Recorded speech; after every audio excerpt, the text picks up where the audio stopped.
اس کا خیال بھی میرے لیے گناہ ہے۔ صبا نے اپنے نیم پروان چڑھے جذبہ محبت کو بستر پر لیٹے تھپک تھپک کر گہری نیند سلا دیا اور خود تمام رات جاگتی رہی۔ تمام رات آنکھوں میں کٹی تھی۔ بوجھل قدموں سے چلتی ہوئی صبح وہ کچن میں آ گئی۔ حسینہ کو ناشتہ دے کر وہ اماں کے کمرے میں آ گئی۔ انہیں چائے دے کر واپس آ کر اشس کا ناشتہ بنانے لگی۔ اشس رات کو کس ٹائم آئے تھے؟ حسینہ نے پوچھا۔ شاید 2 بجے۔ اس کی آواز بھی بہت بھاری ہو رہی تھی۔ اس کا مطلب ہے آج خود ہی یونیورسٹی جانا پڑے گا، وہ بڑبڑاتے ہوئے بولی۔ ناشتہ کر کے وہ یونیورسٹی کے لیے روانہ ہو گئی تھی۔ یہ اشس نہیں اٹھا ابھی تک۔ اماں بھی اب باہر آ چکی تھی۔ رات دیر سے آئے تھے، سو رہے ہوں گے، نور الصبح نے اماں کو بتایا۔ اچھا، کس ٹائم آیا تھا؟ کھانا دیا تھا تم نے؟ وہ فکر مندی سے بولی۔ کھانے سے انہوں نے منع کر دیا تھا، چائے مانگی تھی میں نے بنا دی۔ وہ بھی اماں کے پاس ہی آ کے بیٹھ گئی۔ یہ تمہاری آواز کو کیا ہوا؟ آنکھیں کیوں سوج رہی ہیں؟ اماں نے بغور اسے دیکھا۔ فلو ہو گیا ہے شاید گرمی سے۔ وہ اٹھ کر کچن میں آ گئی۔ مبادہ اماں اس کی آنکھوں میں کچھ پڑھ لیں۔ سامنے سے آتے اشس نے اس کی بات سن لی تھی۔ السلام علیکم خالہ۔ وہ سلام کر کے ان کے پاس ہی بیٹھ گیا۔ جیتے رہو، وہ شفقت سے بولی۔ تمہاری تو اتنی عادت ہوگی ہے بیٹا، چلے جاؤ گے تو بہت یاد آؤ گے۔ ان کا اپنا کوئی بیٹا تھا نہیں، بھانجا بھی زندگی میں پہلی بار رہنے آیا تھا تو انہیں بہت خوشی ہوئی تھی۔ میں بھی آپ کو بہت یاد کروں گا، فکر نہ کریں، میں فون پر آپ سے روز بات کیا کروں گا۔ وہ اداسی سے مسکرا دیا۔ فون پہ شکل تھوڑی نہ نظر آتی ہے، چلیں میں ویڈیو کال پہ بات کر لیا کروں گا، اس میں تو شکل نظر آ جاتی ہے نا۔ وہ ان کی سادگی پہ مسکراتے ہوئے بولا۔ میں آج شام واپس جا رہا ہوں۔ ٹرے ہاتھ میں پکڑے صبا جو کچن سے باہر نکل رہی تھی، جانے اسے کیوں چکر آیا، آنکھوں کے آگے دھند چھا گئی۔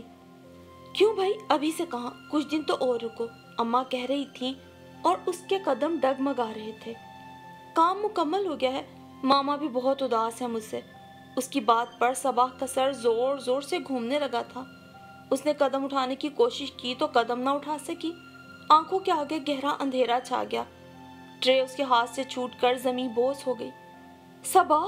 اماں اٹھ کر اس کی طرف بھاگی۔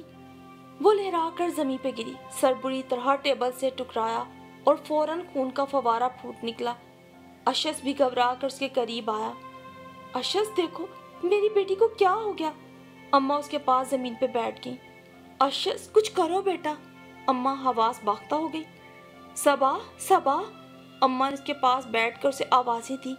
اماں نے اپنا دوپٹہ پھاڑ کر فوراً اس کے ماتھے پہ رکھا، مگر خون کسی طرح رکنے کا نام نہیں لے رہا تھا۔ اشس، اسے ڈاکٹر کے پاس لے جاؤ، اماں رو رہی تھی۔ صبا میری بچی، آنکھیں کھولو۔ ان کے مسلسل رونے کی آوازیں ہی بس آ رہی تھیں۔ اس نے بڑی نقاہت سے آنکھیں کھولی۔ اماں نے اسے بمشکل اٹھا کر صوفے پہ لٹایا۔ اشس، اسے جلدی سے ڈاکٹر کے پاس لے چلو، خون بہہ رہا ہے۔ اماں رو رہی تھی۔ میری چادر، وہ بمشکل بولی۔ ایسے ہی چلی جاؤ، وہ عجلت میں مزید بولی۔ نہیں اماں، وہ ضد کرنے لگی تو اماں جلدی سے اندر سے چادر لے آئیں۔ آپ بھی چلیں ساتھ۔ وہ اکیلی اشس کے ساتھ نہیں جانا چاہتی تھی۔ صبا، اس طرح گھر کھلا چھوڑ کے نہیں جا سکتی، تم جاؤ بھائی کے ساتھ، زخم پہ پٹی کروا لو۔ انہوں نے ساتھ جانے سے انکار کر دیا تو وہ اماں کے سہارے سے اشس کے ساتھ باہر آ گئی۔ اشس نے اس کے لیے گاڑی کا دروازہ کھولا۔ وہ اندر بیٹھی اور بے دم ہو کر سیٹ کی پشت سے ٹیک لگا کے آنکھیں بند کر لی۔ اشس نے 1-2 بار گردن موڑ کے اسے دیکھا تھا۔ صبا! اس کی آواز سن کر اس نے آنکھیں کھول دی۔ ہسپتال آ گیا، اترے نیچے۔ اس نے نیچے اتر کر اس کی سائڈ کا دروازہ کھولا تھا، اسے ساتھ ہی اندر آ گیا۔ نرس نے زخم صاف کر کے بینڈیج کر دی۔ انہیں انجیکشن بھی لگے گا، بہت تیز بخار ہے، نرس بتا کر چلی گئی۔ کچھ ہی دیر میں ایک نوجوان آیا۔ اشس خاموشی سے اس کے پاس کھڑا تھا۔ محترمہ، قمیض کا بازو اوپر کریں، اس نے جھکتے ہوئے کہا۔ نہیں، صبا نے نفی میں سر ہلاتے ہوئے اشس کو دیکھا۔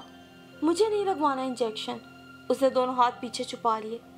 لیکن یہ بہت ضروری ہے، اس نے اشس کی طرف دیکھا۔ سارا، آپ انہیں سمجھائیں، میں نے آپ سے کہا نا کہ نہیں لگوانا مجھے انجیکشن، وہ غصے سے بولی۔ لگوا لیں، آپ کے لیے ضروری ہے، اشس نے نرمی سے سمجھایا۔ وہ لڑکا باہر نکل گیا۔ اچھا، آپ کسی فیمیل کو بلا لائیں، میں اس سے لگوا لوں گی، لیکن اس سے ہرگز نہیں، وہ ضدی لہجے میں بولی۔ اشس اسے دیکھے گیا۔ اگلے لمحے وہ اٹھا اور باہر نکل گیا۔ واپسی میں نرس اس کے ساتھ تھی۔ انجیکشن لگوا کر اور میڈیسن دے کر وہ ہسپتال سے باہر آ گئے۔ آگے بیٹھے۔ وہ پچھلا دروازہ کھولنے لگی جب اشس نے کہا تو اس نے بغیر کسی پس و پیش کے اس کی بات مان لی۔ کبھی کبھار ایسا بھی ہوتا ہے کہ جو کچھ ہمیں جیسا نظر آ رہا ہوتا ہے ویسا ہوتا نہیں، یا پھر ہم جو ایکسپیکٹ کر رہے ہوتے ہیں حقیقت میں اس سے بہت مختلف ہوتا ہے۔ اشس نہ جانے کس کے بارے میں بات کر رہا تھا جبکہ وہ کھڑکی سے باہر بھاگتے دوڑتے مناظر کو دیکھ رہی تھی۔ بعض اوقات آنکھوں دیکھی اور کانوں سنی بھی غلط ثابت ہوتی ہے، تب ہمیں پتہ چلتا ہے کہ غلط وہ چیزیں نہیں ہماری سوچ تھی۔ اس نے کسی بات کا بھی جواب نہیں دیا۔ زخم کافی گہرا لگ گیا ہے، وہ موڑ کاٹتے ہوئے بولا، خیال رکھیے گا۔ ہاں، زخم تو واقعی بہت گہرا ہے، بھرنے میں بہت وقت لگے گا، وہ دل میں سوچ کے رہ گئی۔ آپ لوگوں کے گھر میں میرا بہت اچھا وقت گزرا۔ یہاں آنے سے پہلے کچھ ہیزیٹیشن تھی، مگر مجھے ایسا محسوس ہی نہیں ہوا کہ میں پہلی بار یہاں آیا ہوں۔ وہ قصداً گاڑی سست رفتاری سے چلا رہا تھا۔ آپ نے اچھے اچھے کھانے کھلا کر، حسینہ نے اپنی فل ٹائم کمپنی دے کر، اور خالہ جان نے ماما کی طرح خیال اور فکر سے مجھے اجنبیت کا احساس نہیں ہونے دیا۔ مجھے افسوس ہے کہ اتنے اچھے ریلیٹیوز سے ہم لوگ پہلے کیوں نہیں ملتے رہے۔ وہ ایک مرتبہ پھر اس کی آواز کی گمبھیرتا میں کھونے لگی۔ شاید وہ کوئی ساحر تھا یا جادوگر جو اپنے ارد گرد موجود ہر شخص کو اپنے سحر میں مبتلا کر دیتا تھا۔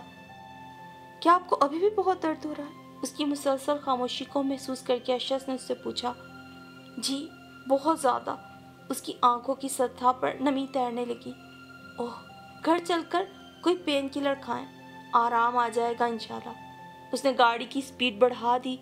نورالصباح کا دل بری طرح اداس ہونے لگا۔ ہر وقت کام کرتی رہتی ہو، اپنا خیال بالکل نہیں رکھتی، اور یاد رکھو جو انسان خود اپنا خیال نہیں رکھتا دنیا بھی اس کی پرواہ نہیں کرتی، کوئی اس کا خیال نہیں رکھتا۔ مہوش کو جب پتا چلا کہ اس کو چوٹ لگی ہے، یونیورسٹی سے سیدھی اس کے گھر آ گئی۔ وہ نحیف آواز میں بولی، کھانا میں نے بنا دیا ہے، گھر بھی صاف ستھرا ہے۔ خبردار، جب تک طبیعت ٹھیک نہیں ہوتی بستر سے پاؤں نیچے نہ رکھنا۔ حسینہ کس مرض کی دوا ہے؟ وہ خفگی سے اسے دیکھتے ہوئے بولی۔ چائے پیو گی؟ اس نے بیڈ کے کراؤن سے ٹیک لگا لی۔ ہاں، تم پیو گی؟ مہوش اٹھتے ہوئے بولی۔ بنا لو، پی لوں گی۔ اس نے آنکھیں موند دی تو وہ باہر آ گئی۔ خالہ، میں صبا کے لیے چائے بنانے لگی ہوں، آپ پئیں گی؟ اس نے باہر آ کر اشس کے پاس بیٹھی اماں سے پوچھا۔ نہیں بیٹا، میرا دل نہیں چاہ رہا، انہوں نے منع کیا۔ اشس بھائی، آپ پئیں گے؟ اشس نے تو ناشتہ بھی نہیں کیا، اسے کھانے کو بھی دو کچھ۔ وہ کچن میں آ گئی۔ یہ لیں چائے اور بسکٹ وغیرہ ٹرے میں رکھ کر اشس کو تھما کر اپنی اور صبا کی چائے لے کر وہ اس کے کمرے میں آ گئی۔ اگلے دن اشس اماں اور حسینہ کو شاپنگ کرانے اپنے ساتھ لے گیا۔ حسینہ نے پارٹی کے لیے ڈریس، میچنگ شوز اور جیولری بھی خرید لی۔ اماں کو اس نے اپنی پسند سے شاپنگ کروائی اور کچھ چیزیں نورالصباح کے لیے بھی خریدی۔ پیارا ہے نا ڈریس؟ وہ ڈریس کو ساتھ لگا کر صبا کو دکھاتے ہوئے پوچھ رہی تھی۔ ہاں، بہت پیارا ہے، اس نے سرسری سا کہا۔ اماں نے لے کر دیا ہے؟ نہیں، اشس نے۔ یہی نہیں، شوز اور جیولری بھی لے کر دی ہے، میچنگ کی۔ وہ اسے سب چیزیں دکھانے لگی۔ اس کے لیے بھی جو چیزیں لی گئی تھی اس نے دیکھے بنا ایک طرف رکھ دی۔ حسینہ، میرے سر میں درد ہو رہا ہے، سونے لگی ہوں، دیکھو کوئی مجھے جگائے نہیں جب تک میں خود نہ اٹھوں۔ وہ اپنے کمرے میں آ کے لیٹ گئی اور چادر سر تک تان لی۔ طبیعت میں نقاہت کے ساتھ ساتھ بیزاری اور مایوسی بھی تھی، اور ایسی حالت میں وہ کسی کا سامنا نہیں کرنا چاہتی تھی، خاص کر ابھی اشس کا جو کہ آج واپس جا رہا تھا۔ اچھا خالہ، مجھے اجازت دیجیے۔ اس نے سر ان کے آگے کیا تو انہوں نے شفقت سے اس کی پیشانی چوم لی۔ Okay little girl, bye. اب وہ حسینہ کی طرف مڑا۔ بائے۔ جوش جذبات میں حسینہ نے اپنا ہاتھ آگے بڑھا دیا، جس سے کچھ تردد کے بعد اشس نے تھام لیا۔ اپنی پارٹی کی تصویریں میں آپ کو واٹس ایپ کر دوں گی۔ اس کے ساتھ چلتی ہوئی وہ دونوں باہر آ گئیں۔ یہ صبا کدھر ہے؟ اچانک خیال آنے پر اماں نے حسینہ سے پوچھا۔ سو رہی ہے، کہہ رہی تھی مجھے جگانا مت، سر میں بہت درد ہے، اس نے جھٹ جواب دیا۔ حد ہے اس لڑکی کی بھی۔ اماں نے سر جھٹکا۔ اشس باہر نکل گیا تھا۔ گلی میں چلتے ہوئے وہ صبا کے کمرے کی کھڑکی کے پاس سے گزرا تو اندر سے اسی خوبصورت غزل کی آواز آئی۔